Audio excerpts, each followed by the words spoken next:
musculaire. Pour cela, on a fait deux expériences. Au cours de la première expérience, on a pris une myofibrie et on l'a mis dans un milieu ne contenant pas d'ATP ni de calcium. Et en suivant la tension de la myofibrie, on voit que la tension elle est nulle, c'est-à-dire que la myofibrie ne se contracte pas. Mais en ajoutant l'ATP et le calcium, la myofibrie se contracte, sa tension augmente. Ensuite, on ajoute une substance appelée Salergon. On constate que la tension diminue, c'est-à-dire que la fibre ne se contracte pas. Quel est le rôle de cette substance? Eh bien, il inhibe l'hydrolyse de l'ATP. Vous vous rappelez de la réaction de l'hydrolyse de l'ATP? ATP plus H2O, sous l'action de l'ATPase, elle donne l'ADP plus PI plus énergie. Eh bien, cette substance qui est le Salergon va empêcher cette hydrolyse. Va empêcher l'hydrolyse. C'est pour cela que la myofibrie ne se contracte pas. Donc, quel est le rôle, ou bien que peut-on déduire de cette expérience? Eh bien, tout simplement que la contraction musculaire nécessite la présence de l'ATP. Et non pas la présence seulement, mais il faut que cet ATP subit l'hydrolyse. Car il y a de l'ATP, mais puisqu'elle ne s'hydrolyse pas, il n'y a pas de contraction. Donc, quel est le rôle de l'ATP? Il fournit l'énergie nécessaire à la contraction musculaire. Donc, on va retenir que l'ATP est nécessaire à la contraction musculaire. Maintenant, on va passer à la deuxième expérience. Elle est à peu près la même. Au début, en absence de calcium et d'ATP, il n'y a pas de contraction. Mais en ajoutant l'ATP et le calcium, la myofibrie se contracte. Maintenant, on va ajouter une substance appelée le chélateur du calcium. Qu'est-ce qu'un chélateur du calcium? C'est une substance qui va se fixer au calcium et va le précipiter. Ou bien, disons que ce chélateur, il va inhiber la fonction du calcium. À ce moment, on constate qu'il n'y a pas, ou bien la tension diminue, c'est-à-dire qu'il n'y a pas de contraction de la myofibrie. Si on ajoute un excès de calcium et d'ATP, la contraction se fait à nouveau. C'est-à-dire qu'il y aura du calcium qui est libre, qui n'est pas fixé au chélateur. Donc, d'après cette expérience, on peut déduire que le calcium, lui aussi, est nécessaire à la contraction musculaire. Donc, d'après la première et la deuxième expérience, on peut déduire que l'ATP et le calcium sont nécessaires à la contraction musculaire. L'ATP, en s'hydrolysant, il fournit de l'énergie. Par contre, le calcium, quel est son rôle? C'est ce qu'on va voir dans petit 2. Donc, petit 2, on va mettre rôle du calcium dans la contraction musculaire.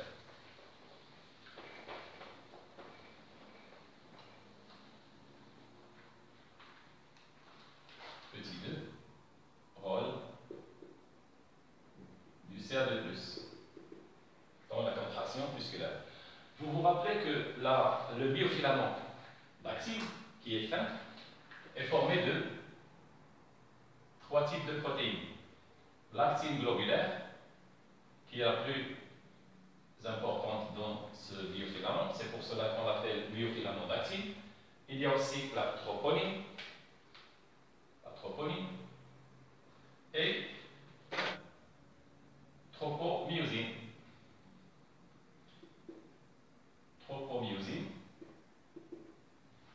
Actine globulaire,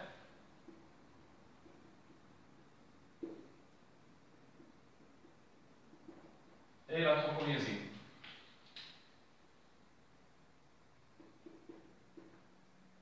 Troponine plutôt. Troponine. Donc c'est le filament d'actine.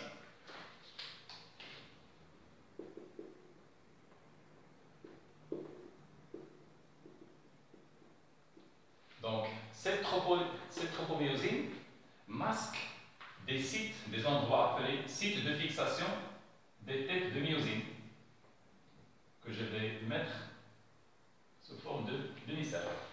Donc ces demi-cercles représentent les sites de fixation des têtes de myosine qui sont masquées par la tropomyosine en absence du calcium. Si maintenant, en présence du calcium, l'allure de ce myofilament change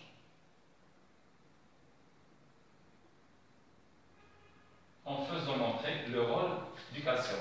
Donc les globules, l'actine globulaire, la tropomyosine, la troponine et la tropomyosine.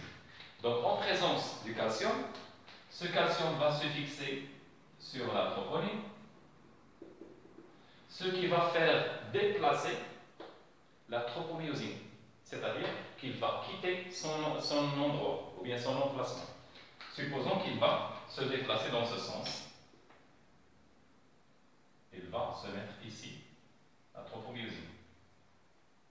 Et à ce moment, les sites de fixation sont démasqués ou bien découverts. Voilà les sites de fixation. Donc le rôle du calcium, c'est après se fixer sur la troponine, il y a déplacement de la tropomyosine, ce qui fait que les sites de fixation seront démasqués. À ce moment, les têtes de myosine vont se fixer sur leur site de fixation. Supposons qu'on va mettre, ou bien je la laisse jusqu'au cycle de contraction. Donc, quel est le rôle du calcium? Il se fixe sur la troponine, ce qui va faire déplacer la tropomyosine et donc libération des sites de fixation des têtes de myosine sur l'actine. Maintenant, on va voir l'aspect de la contraction musculaire au niveau de la myofibrille, ou bien le changement, ou bien les changements au niveau de la myofibrille quand cette myofibrille se contracte. Vous avez fait en cours une comparaison entre au niveau d'un schéma, d'un document, entre une myofibrille au repos et une myofibrille en contraction, ou bien contractée. Et vous avez remarqué qu'il y a des changements au niveau de cette myofibrille. Donc, lors de la contraction musculaire, il y a un raccourcissement de 3 éléments. Raccourcissement du sarcomère, suite au rapprochement des 2 triceps, raccourcissement de la zone H ou bien disparition, grâce au glissement des filaments d'actine entre les myofilaments de myosine. Et en plus, il y a raccourcissement de la bande claire. Donc, 3 éléments qui se raccourcissent: le sarcomère, la zone H et la bande claire. Par contre, la bande sombre reste constante, elle ne change pas, car les myofilaments de myosine ne se déplacent pas, ne glissent pas. Donc, c'est l'allure de la contraction au niveau de la myofibrille. Maintenant, on va passer au cycle de contraction musculaire. Donc, on va mettre petit 3. Cycle de contraction musculaire.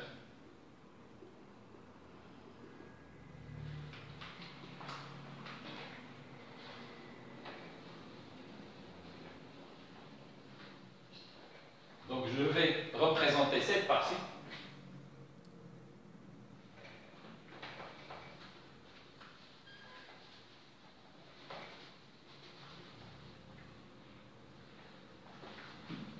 Donc on a vu que le filament d'actine, il est formé d'actine globulaire.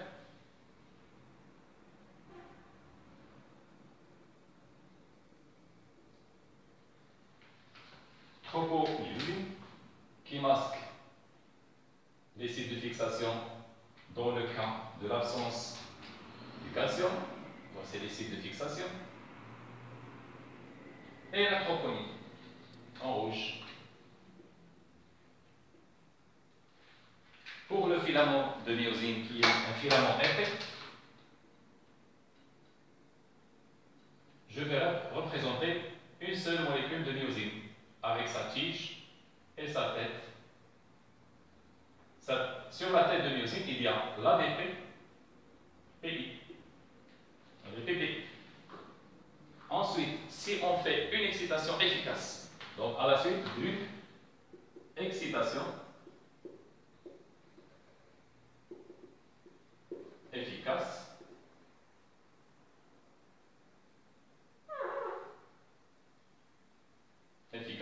il y a libération du calcium à partir d'une structure appelée le réticulum sarcoplasmique qui se trouve au niveau du sarcoplasme.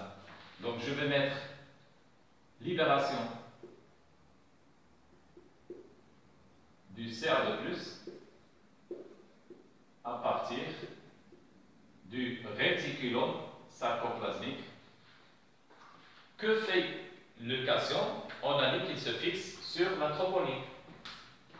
Donc on aura l'étape suivante, c'est la fixation du calcium sur la troponine.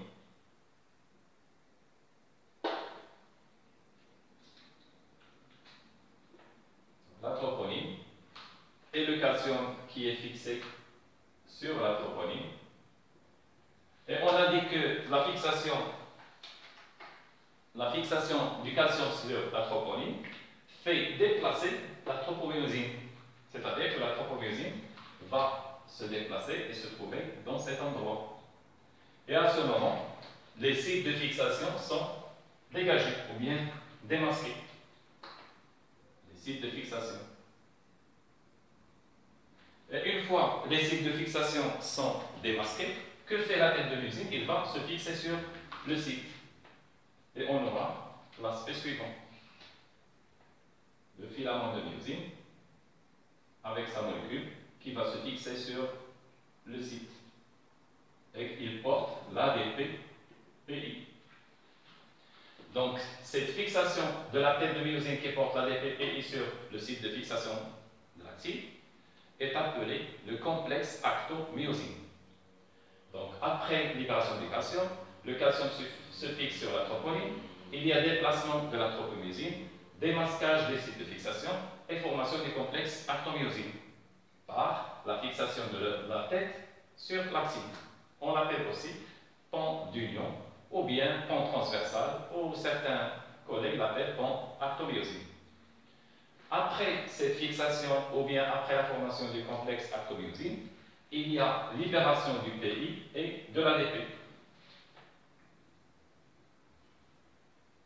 Donc cette libération de l'ADP et du PI va permettre de libérer une énergie qui permet à la tête de myosine de pivoter vers le centre du sarcomère. C'est-à-dire qu'il va faire un angle de 45 degrés. Ici, il fait un angle de 90. Maintenant, il va faire un angle de 45 en libérant le PI et l'ADP.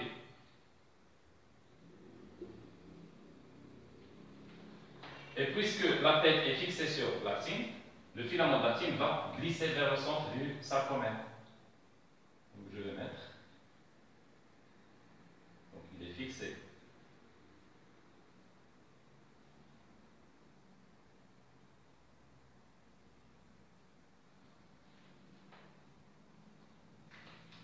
La tropomyosine, elle est déplacée. Les sites de fixation.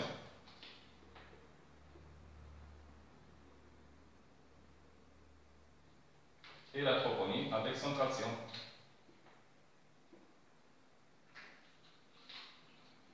C'est un de plus. Et je vais mettre glissement. Glissement des filaments d'actine. Par contre, les filaments de myosine ne bougent pas. Après ce glissement, on est arrivé à la phase de contraction au niveau de la secousse. Donc, on doit faire un relâchement. Pour que la tête de myosine se détache de l'actine, elle doit fixer une autre molécule d'ATP. Donc, en fixant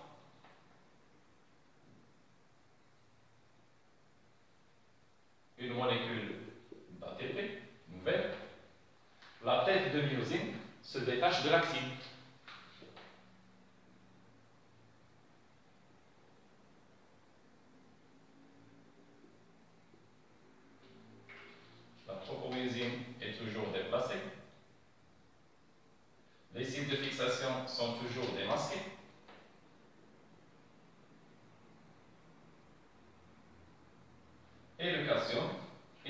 fixé sur la troponine.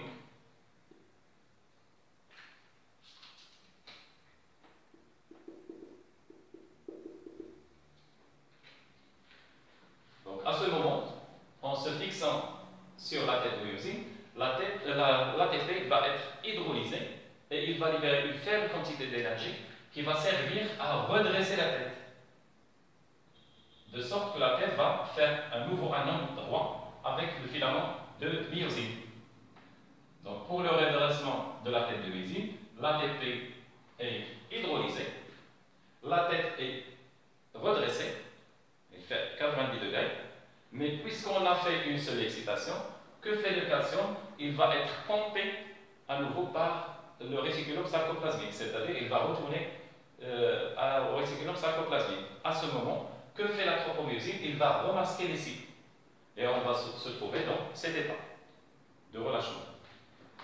Donc, la libération de calcium, formation du complexe, libération d'ADP-PI, rotation et glissement, fixation d'une nouvelle molécule d'ATP avec détachement des têtes de myosine de l'actine, repompage ou bien pompage du calcium par le réticulum, remasquage des cycles et on a un relâchement. Je vais mettre K d'une seule excitation. Donc je vais répéter. À la suite d'une seule excitation, il y a libération du calcium à partir du réticulum sarcoplasmique qui se fixe sur la troponine, déplacement de la tropomyosine, démasquage des sites et formation du complexe actomyosine. Libération de la DPPI et rotation des têtes ou bien pivotement des têtes, ce qui va faire glisser les filaments d'actine vers le centre du sarcomère. C'est la phase de contraction.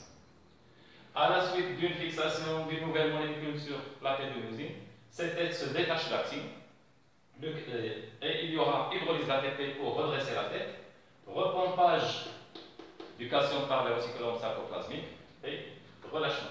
C'est-à-dire que la tropomyosine va remasquer les cycles dans le cas d'une seule excitation. Maintenant, si on va faire plusieurs excitations, par exemple le cas d'un tétanos parfait, donc il y aura plusieurs excitations, on va passer par les mêmes étapes, libération du calcium, fixation sur la troponine, démasquage des cycles, formation du complexe actomyosine, libération du PI et de l'ADP et pivotement des têtes avec glissement de l'actine, c'est la contraction.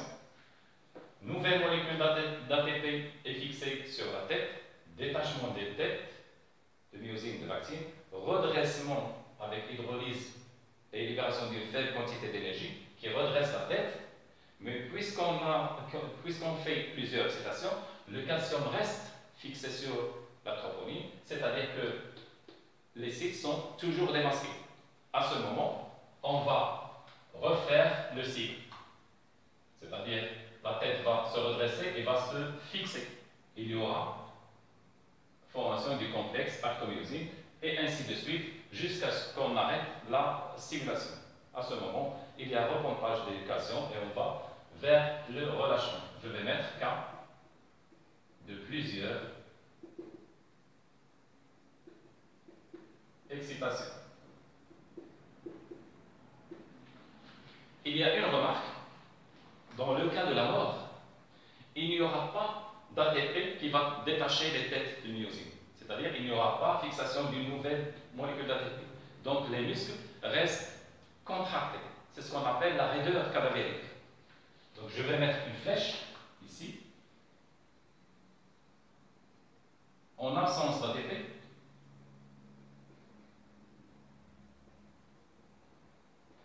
cas de la mort, les muscles restent contractés. On appelle ça la raideur cadavérique.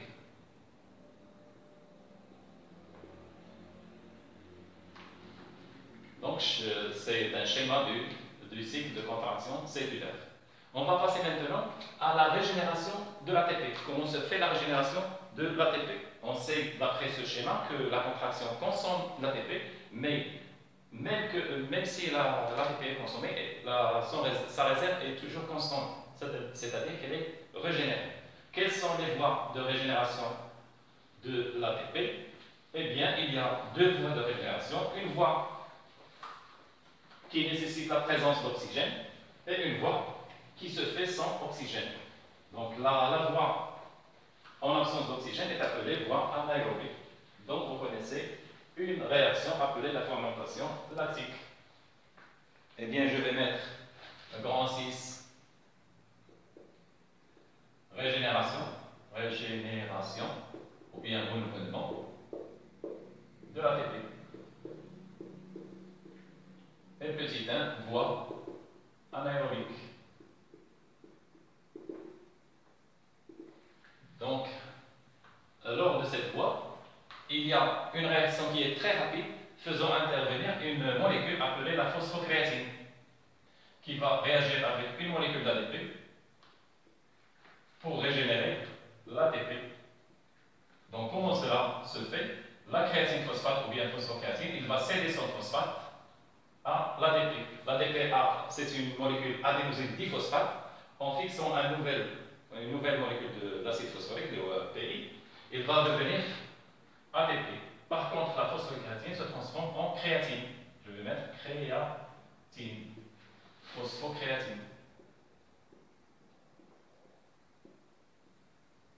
Donc, c'est une réaction très rapide qui libère la chaleur initiale. On a vu qu'il y a deux types de chaleur, initiale et retardée. Donc, la réaction responsable de la chaleur initiale, c'est la réaction de la régénération de l'ATP par la phosphocréatine. L'enzyme, c'est la phosphokinase. Une autre réaction qui est très rapide, deux molécules d'ADP vont réagir ensemble. ADP plus ADP. L'enzyme, c'est la myokinase. Myokinase qui va donner. Donc, supposons que cette molécule d'ADP va fournir son phosphate à l'autre. Donc, c'est là, il lui reste un seul groupement phosphate, on l'appelle l'adénosine monophosphate. Par contre, l'autre se transforme en ATP. Ces deux réactions sont des réactions très rapides. Et ensuite vient, et ils ne produisent pas l'acide lactique, on les appelle la voie aérobique alactique. C'est-à-dire que ces deux réactions ne donnent pas l'acide lactique. Par contre, il y a la voie anaérobique lactique. C'est la fermentation lactique. Comme vous le savez, la réaction globale, c'est 6H12O6 plus 2 ADP plus 2 PI donne, donc fermentation lactique, donne deux acides lactiques, 2 CH3, CHOH, COH, plus 2 ATP. Donc je vais mettre voie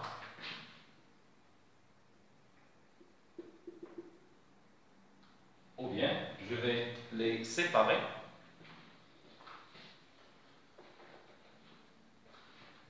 Donc j'ai dit ces deux réactions correspondent à la voie anaérobique alactique. Par contre, celle-là, c'est la voie anaérobique lactique. Vient ensuite la voie qui est la voie aérobique, qui est lente.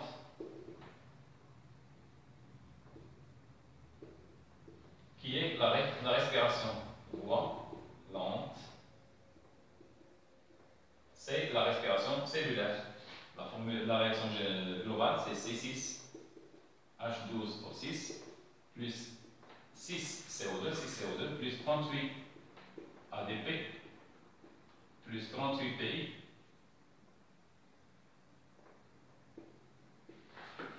donne respiration cellulaire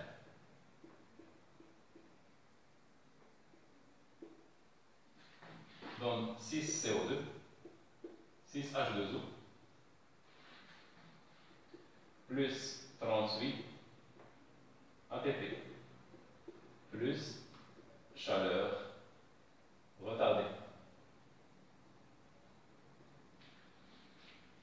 Donc les voies de régénération de l'ATP, sont deux voies, la voie anaérobique et la voie aérobique. La voie anaérobique est utilisée pour les efforts de courte durée. Par contre, la voie aérobique est utilisée pour les efforts de longue durée. Maintenant, on va passer à l'explication de la fatigue musculaire. Pourquoi le muscle se fatigue? Donc, je vais mettre grand 6, 7, en 7, fatigue musculaire.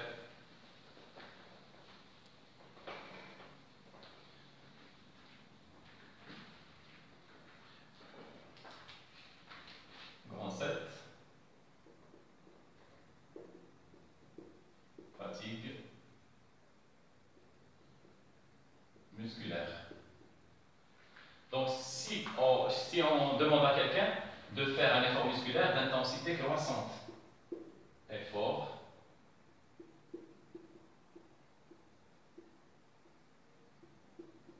musculaire d'intensité croissante, par exemple 10, 20, 30, 40, etc. Donc, c'est effort musculaire. D'intensité croissante, intensité d'effort, intensité de l'effort musculaire. La consommation d'oxygène, O2, ou bien dioxygène consommé. Eh bien, au repos, il consomme une certaine quantité d'oxygène. Au fur et à mesure qu'il va commencer l'effort musculaire d'effort intense, c'est-à-dire qu'il va courir avec accélération croissante, la consommation d'oxygène augmente jusqu'à atteindre une valeur maximale. Max. Et elle reste constante. Pourquoi il reste constant? Car l'échange d'oxygène entre les alvéoles et le sang a une limite. Donc il est arrivé à sa limite maximale. À ce moment, cet oxygène consommé devient insuffisant pour l'effort musculaire.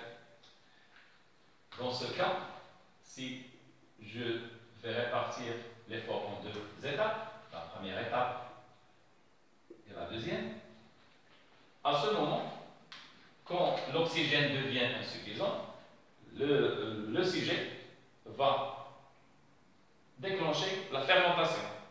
Donc au début, l'acide lactique elle est presque nulle.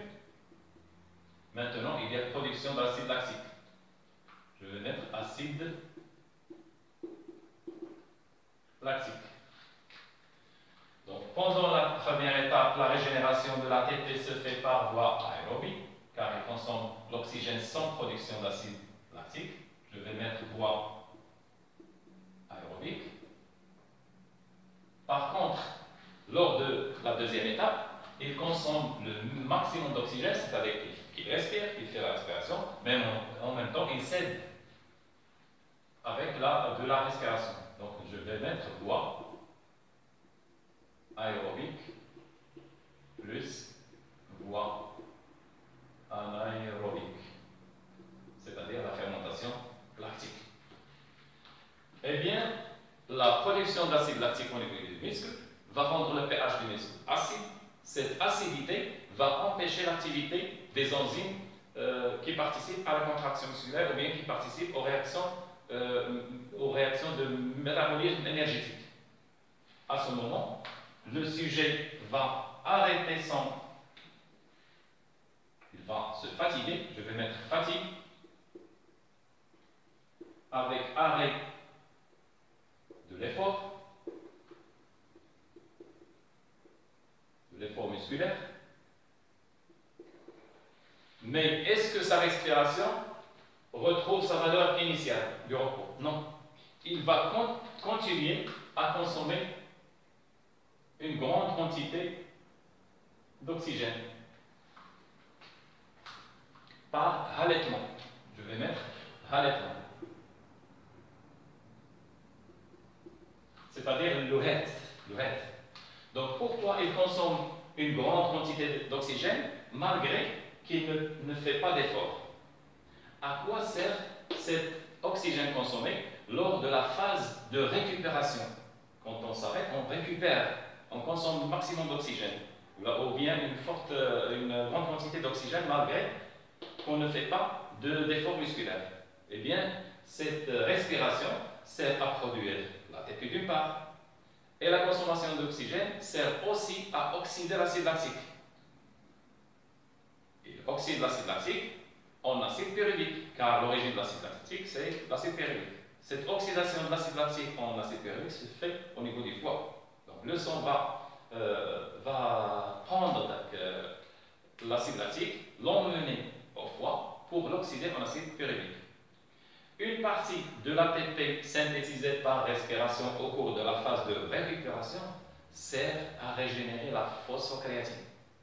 On a vu que la phosphocréatine régénère l'ATP et elle devient créatine. Maintenant, cette créatine doit être transformée en phosphocréatine, en PC, plus ADP. Régénération de la PC, de la phosphocréatine, grâce à l'ATP de la respiration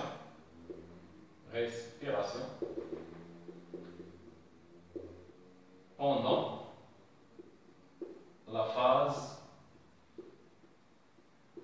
de récupération.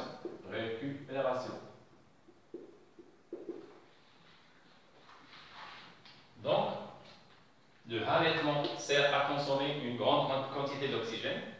Une quantité d'oxygène, ou bien cette consommation d'oxygène va oxyder l'acide lactique en acide pyruvique au niveau du foie.